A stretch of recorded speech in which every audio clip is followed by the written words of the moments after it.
issued a flash warning for San Bernardino County in Southern California. The National Weather Service in Las Vegas has issued a flash flood warning for San Bernardino County in Southern California until 10:45 p.m. Essex and Needles, including Goffs Road and Goffs Road. Flash flooding is ongoing or expected to begin shortly. Including Goffs Road and Goffs Road. Flash flooding is ongoing or expected to begin shortly. Hazard, life-threatening flash flooding. Thunderstorms producing flash flooding. Source, radar.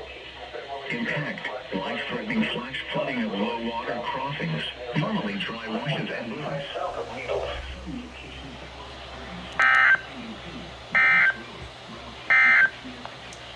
Now for the official National Weather Service forecast.